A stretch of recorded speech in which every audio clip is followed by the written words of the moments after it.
如果你已經準備好轉出 WhatsApp 咧，就要做多啲準備功夫㗎咯。因為過幾日之後就5月中啦，同埋佢宣布咗咧，如果你係唔同意佢分享啲資料俾 Facebook 嘅話咧，個賬戶咧只能夠用多可能只係幾個禮拜。不過用嘅時候咧，你嘅信息啦，只能夠收一啲通知，咁變咗係引你去考慮再回歸嘅啫。你要準備定啦。咁有咩要準備咧？今次就同大家分享多啲。呢一排就將我手機裏邊咧 WhatsApp 啲朋友啊、親戚啊、工作同事有一啲通訊錄咧去檢查一次。咁我就都一生人第一次嘅廣播咧，亦都應該係唯一一次嘅啫。因為而家資訊爆炸啦，咁我唔係好想咧，即係用廣播方式去煩到人啊。發咗俾500人，有中文啦，有英文啦，搭埋我上一次嗰條片啦。咁個反應係點樣咧？咁我都同你簡單分享一下咧。做一次廣播咧，就起碼有啲朋友好多年冇聯絡咧，都初步有接觸翻。就有啲都立即喺加拿大啊、澳洲啊咁樣回覆俾我咧，佢根本就好同意呢個做法，亦都唔中意 Facebook。起碼有2個朋友喺香港嘅，佢哋就立即問我：佢話Facebook 咁樣做法，我可唔可以刪除個賬戶啊？咁梗係得啦啊！咁應該都唔難嘅做法，你哋自己可以揾一揾啦。咁有啲朋友咧，佢話都其他人都唔搬，咁我就啲群組裏邊關係重要啲啦。咁於是咧就唔喐嘅。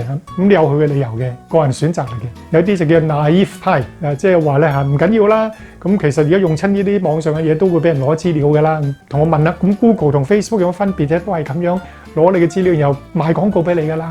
咁當然入邊有分別啦，係咪啊？同 Facebook 有關啊。佢嗰個過去嘅歷史啦，上次條片都提到咧，幾千萬用戶數據被泄露出去啦。咁 Google 都試過嘅，呢個大家都不相伯仲啦。但係其他2個問題咧 ，Facebook 過去嘅表現咧都係唔掂啊，包括咗佢用嚟賣你嘅資料咧，政治選舉嘅字啦，唔係淨係賣廣告嘅啦。咁仲有我提過嘅，佢個好差嘅自己嘅親身經歷啦，佢偷我私隱嘅，冇我同意之下，我已經明明係唔俾佢咁做，佢可以偷偷地咧開翻佢呢個做法，我覺得好震驚，亦都好不滿。咁所以對我嚟講咧係有啲唔同嘅呢樣嘢 ，Facebook 同 Google。咁最近咧，因為已經臨到 WhatsApp 嘅呢個 deadline 啦，呢個日子啊，5月15號之前要決定，大家都收到嘅每日嘅提醒你，同唔同意，同唔同意咁不停問住你嘅。咁 Signal 都出手咯喎，佢嘗試咧 Instagram 出一個廣告，就係俾每一個人啊個人化嘅。你睇呢個詳情，就話俾你知，我派呢個廣告俾你咧，就因為你嘅資料有啲咁嘅嘢話咗俾我知喺 Facebook 度咧，我哋攞到啲咁嘅資料。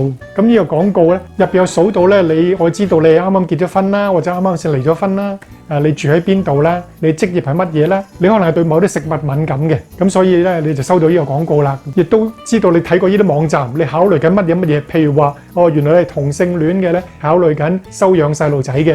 咁呢啲資料咧，佢個人化咁發翻俾每一個用戶啊。咁啊 Facebook 因為 Instagram 都係屬於 Facebook 噶嘛，咁佢當然就禁止咗佢唔準佢咁樣賣呢種廣告啦。咁你可想而知咧，即係喺 Facebook 裏邊攞到你好多嘅呢啲個人資料，而佢都賣出嚟嘅呢啲資料，對個人資料嘅重視咧，而家指嘅社交媒體裏邊都越嚟越緊要啦。如果你用 iPhone 咧，你留意下，即係喺4月嘅時候咧，已經出咗 iOS 版本，入邊就專門講咧，用戶有權咧准唔准許每一個 app 咧去攞你嘅個人資料，同埋跟蹤住你嘅即係網上行為嘅。咁根據調查咧，其實90%嘅人係唔中意人咁做嘅，會熄咗呢個即係嘅要求嘅，即係唔俾app 嘅商家咧去做呢樣嘢。廣告商嘅組織啊，一齊反對蘋果咁做 ，Apple 咁做。咁帶頭嘅係邊個咧？咁啊 Facebook 咯。咁於是兩個爭拗咗一輪，拖咗一輪咧，終於4月咧就發布咗呢一個咁嘅新嘅蘋果嘅 iOS。你 iPhone 嘅用戶咧可以留意下啦。咁如果你係同我一樣，即係打算真係唔用 WhatsApp 嘅話咧，你都要準備定喎，就係話遲下個賬戶係真係會停嘅，因為你係叫做不活躍嘅用戶啊嘛。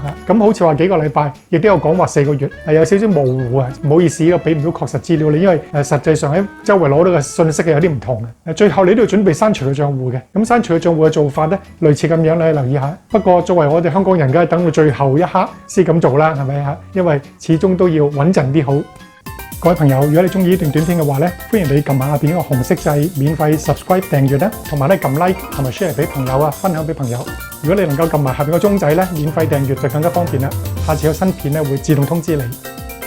好啦，如果你決定真係5月中之前咧轉咗用 Signal 嘅話，好似我咁成10年嘅資料，我仲用佢嚟咧學嘢嘅喎，因為好多嘢手機睇到噶嘛，啲資料容易 copy 啦，容易複製啦，擺咗喺自己嘅學習資料庫裏邊，自己好簡單做咗一個 send 發嘢俾自己嘅方式嘅 Signal 裏邊都做到嘅。設立一個群組，揾你屋企人啦，然後就包咗入嚟咧，跟住成立咗個群組之後，就將佢拎翻走，變咗你自己獨立一個啦，係咪？咁啊改個名，譬如我的資料庫咁樣，咁啊從此可以不停轉發啲資料俾自己。你。圖文喺入邊好似個圖書館咁啊。如果入邊嘅搜尋功能咧都好方便嘅，會不停揾翻幾多年前同樣嘅字，譬如你話圖書咁啊，呢兩個字啊，咁啊變咗可以直接會揾翻上好多次出現過呢個字嘅新聞啦，即係你擺落去嘅同埋自己嘅諗法啦。一個好好嘅搜尋工具，好方便，手機做到。咁啊，既然儲咗咁多資料，有相片啦，有啲連結啦，有好多對話啦，點算呢？幾好嘅方法，我哋全部可以都容易揾翻，可以延續到 WhatsApp 裏邊所有嘅圖書館功能咧。呢個就解決咗我自己一個大嘅煩惱。我唔知幫唔幫到你？手機開咗 WhatsApp 之後咧，有邊對話係你覺得比較緊要嘅咧？匯出啲對話點啊3點啦。咁由下邊咧就有個設定，設定裏邊咧你會見到有一個係關於專門講對話嘅。然後你睇到啦，呢個最底下邊咧有對話記錄嘅，係咪？就匯出對話啦，匯出對話佢會叫你之後選擇咁多群組裏邊啦，咁啊邊一個我有一個係啲討論區咁啦，咁佢就會問你啦，你一係就揀冇媒體冇啲相片啊 video 咁啦，一係就有嗱，依揀呢個就冇意思嘅，因為咧只能夠幫你傳幾張相嘅啫，多數揀冇媒體，冇媒體咁就會幫你做一陣初始化啦。跟住你可以揀好多嘅唔同嘅形式 ，Dropbox 啊，佢電子郵件啊，或者係 Google 啊，咁都得嘅。譬如我用 Yahoo Mail send 出去咁啊，咁就可以發出去俾自己噶啦。手機先做到匯出對話啫，喺 Android 裏邊，電腦版係做唔到。咁你見到咧譬如喺電郵裏邊咧文字檔案，咁但係密密麻麻唔靚嘅喎，變成一個 Word file 咧靚好多。嗰啲連結咧，譬如你啲新聞啊，或者圖片咧，譬如呢度咧，2021年4月10號咧，咁有兩段關於啲連結咧，喺呢度睇嚟花呢碌嘅，唔知係乜嚟嘅，喺文字檔。但係如果你轉咗到 Word 之後咧，將佢撳一下 Enter 啫，喺度撳 Enter，咁佢就會好似平時咁呢條藍線啦。你都可以將嗰個題目抄咗落嚟，咁啊變咗好清楚，知道入邊係講乜嘢嘢啦。呢個方法就會比較好啲，去將啲 link 去儲起佢。相片咧係需要手機裏邊另外開一個資料夾嚟到將 WhatsApp 嘅相搬咗過嚟，啲 video 啊搬咗過嚟啦。你首先要知道咧，原來喺 WhatsApp 裏邊發出去嘅相片同埋收翻嚟嘅相片咧，佢嘅擺法係唔同嘅喎。Android 手機咧有個叫做我的檔案嘅嘛，咁可以撳落去揾下啦。內置儲存空間啦，咁入邊有 WhatsApp 啦，見到 WhatsApp 裏邊有唔同嘅嘢啦 ，database 啦 ，backup media。咁 media 咧就係大部分你擺嘅相片、聲音啦、video 啦咁啊。呢啲咁嘅幾個最主要大項啦，用相片嚟做例子啊，咁咧就會有 send 發出去嘅，同埋收翻嚟嘅咧，佢就會擺晒入邊呢啲咁嘅，即係逐張擺喺度嘅。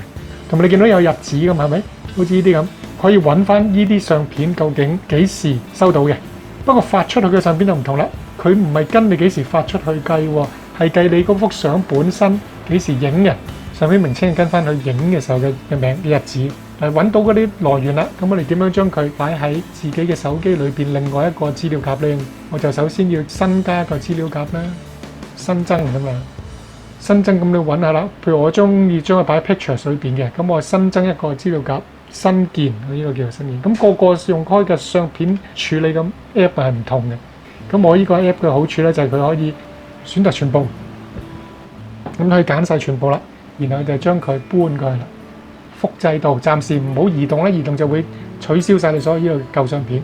複製即係做嘢梗係穩陣啲嘅嚇。如果你相機容量係夠嘅話咧，咁你就複製佢啦。複製到邊咧？咁啊複製到去我之前做咗一個叫 WhatsApp Images Receive 嘅，咁我就開始 copy 佢啦。我哋做法就係將來慢慢先至執咯，不過真係唔知幾時會執啊嚇。WhatsApp Images Receive 已經有晒所有嘅相片啊，咁跟住我喺 WhatsApp Video 咧都咁做法啦。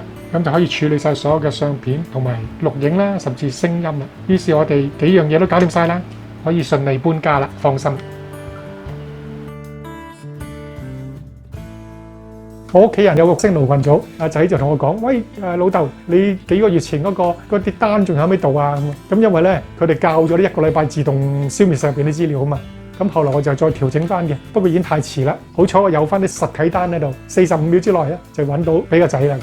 咁所以呢個自動銷毀功能咧，有時有啲煩嘅，因為你如果教咗係咁，當然大部分資料唔係咁有用。不過有時有啲嘢你想揾翻咧係艱難嘅。但係你如果下下話有用嘅，你 download 佢落嚟咯。當時你收到嘅時候，你知我哋好忙嘅咧，咁你點可能即係下下就成日決定呢樣嘢留呢樣嘢唔留咧？咁但係當你留翻一樣嘢，譬如一張相咧，你要留意下啦。用 Signal 嘅話咧，當你攞啲相落嚟，如果你唔慣咧，佢原來係要自己個名啊，個相片嘅名度咧加個點 JPG 點 JPG， 咁嗰樣嘢先出現翻係你平時睇嘅相片嘅。咁呢個係小嘅 tips。其實呢個 WhatsApp 轉移去 Signal 或者其他平台咧，都係睇一個人嘅性格嘅，個用家嘅性格。有啲人天生係中意冒險試新嘢，因為試新嘢有啲煩惱噶嘛，有不安。有啲人就慣咗就係最好安安樂樂啦。大部分人做咗先做啦，個人選擇嚟嘅。但係世間上好多事咧，唔係你可以揀轉唔轉變嘅，逼到埋嚟。